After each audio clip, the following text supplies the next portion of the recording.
Hello my friends, it's time for the next weekly recap.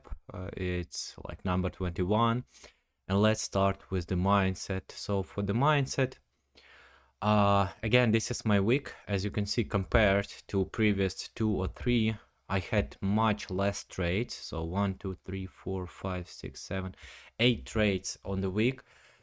Again, every time I have a week like this, I coming back to understanding that for me personally, the less trades I have, it almost automatically means that they are higher quality. I'm less stressful throughout the week because, like, if you have less trades, you basically have more emotional capital. And again, better quality, later entries. So I want to emphasize it. Later entries for me personally are better ones. Yeah, so I can wait throughout this turmoil of accumulation and distribution and just enter later when the market is clearly in some direction.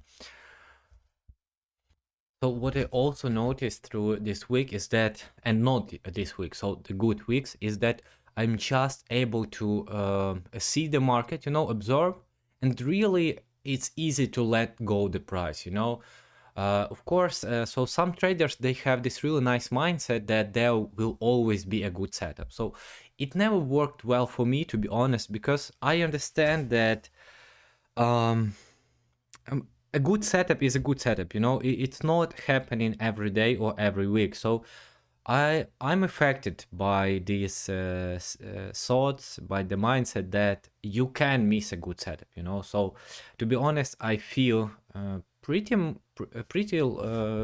much stressful because of that. But during good weeks, I'm kind of it's easier to let it go, because looking back on the past year, yes, sometimes you miss good setups, but then you can have okay setups anyway, usually. Yeah, if you wait, they will happen, so it's easier. And but with that said, throughout the week, of course, I was in a good trades, like the trend to 10R, for example, but I was able to take only 3R.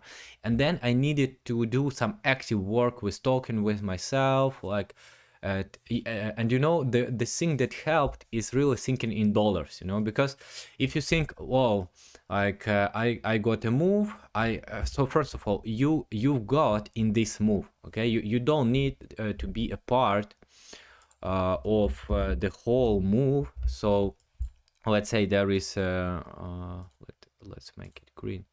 Let's say there is a move and you involved from here to here, but the move then went even higher. So you of course record this data for the future, but then this is a part of your work and this is the payment for your work. And again, if you think that this is only 3R, then think in dollars and think and just scale them if needed. So for instance, right now on my current account, 3R is pretty okay, but for the next account that I'm planning to have, that I'm working right now, 3R will be like really good money, and when I adjust, so basically this next account should be 5 times more, 5 times bigger. And when I just scale this number, so you will need to do the same work, but you will get 5 times bigger payout. Okay, and this payout is really nice. And I'm thinking, okay, I really don't need that much amount of money to be made from one trade. And if I will have like 3 or 5R in dollar amount, that would be just real great and enough for me. So if you can cultivate this feeling of being enough, just think to yourself. Again, it's really easy to get away with this thought that, whoa, if only I took all this move, I would be like a fucking billionaire, but actually think how much you need from your average trade. Yeah, how much you need from your average week. So my average week is 3R profit. Okay, so of course this week is much more profitable for me, but 3R consistently is more than enough if you think in terms, if you have like 70, 100k account and so on, and your risk is consistent and overall you're doing good. So you can scale with this kind of RR, you can make a living with this kind of RR, so that's all good. So this kind of self-talk helped me to be and stay balanced even after I missed some moves like this, kind of missed, yeah? You see how I'm talking, like missed the move. But at the same time, I made a good amount of money and good consistency. So yeah. And again, it was just easier, you know, easier to let it go, just easier to absorb. And of course, staying out, like during past weeks, I'm more and more convinced that staying out is a big part. Actually, it's maybe the biggest part of any trading plan, yeah? That we all are focused on how to enter, how to not miss a move, yeah?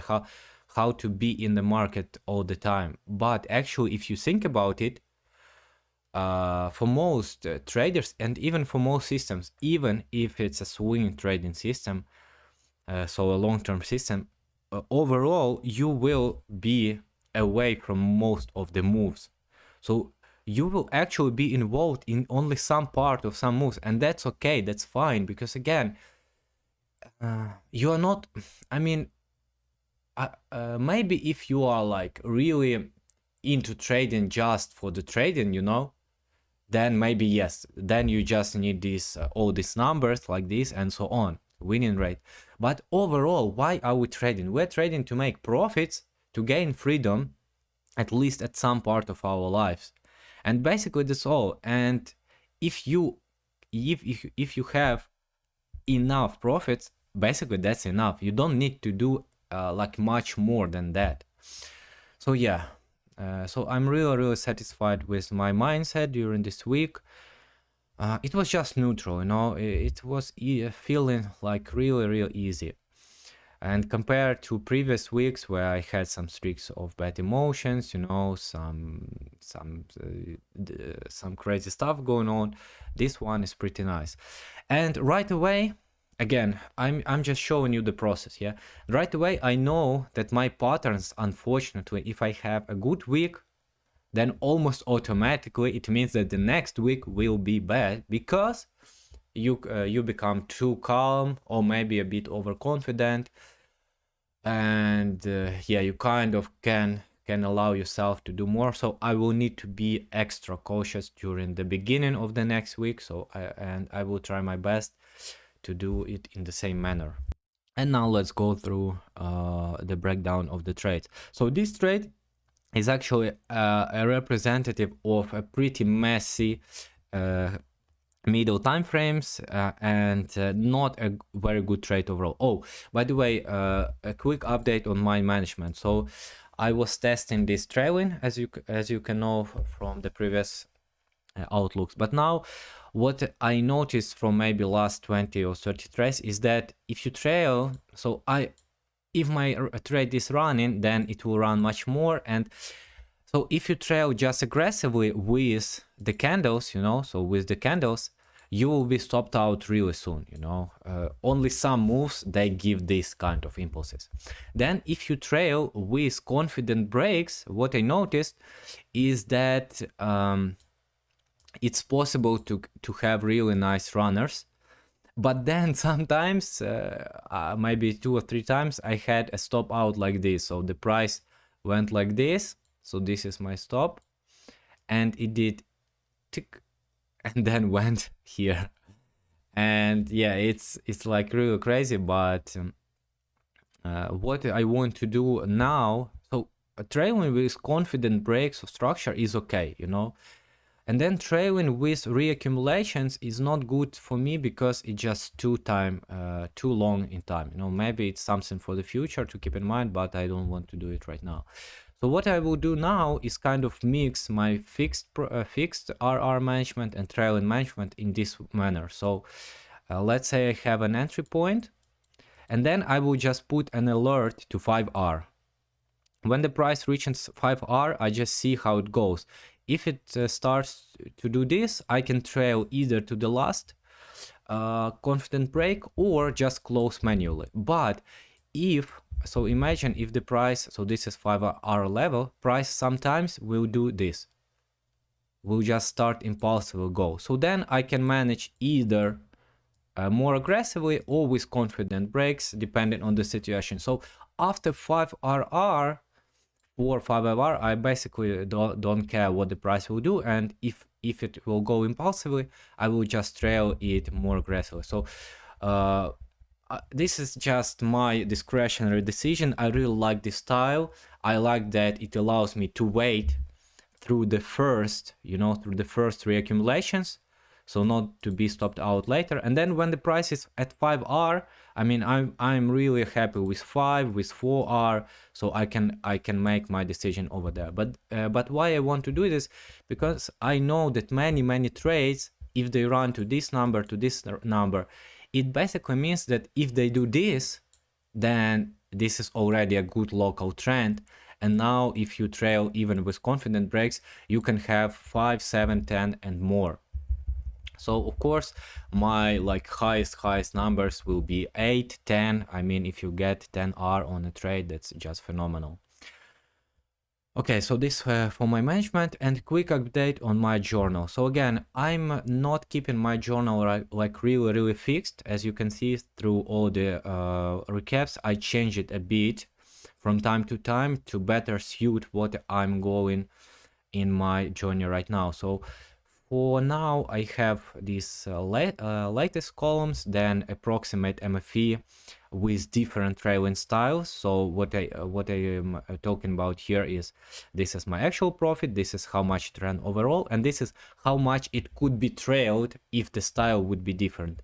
Then I have this column which signalizes if the entry time frame structure was real or internal or fractal. Then my risk, my confirmation, confluence between timeframes, and this one is new, is if the trade is needed overall, if the trade is needed overall.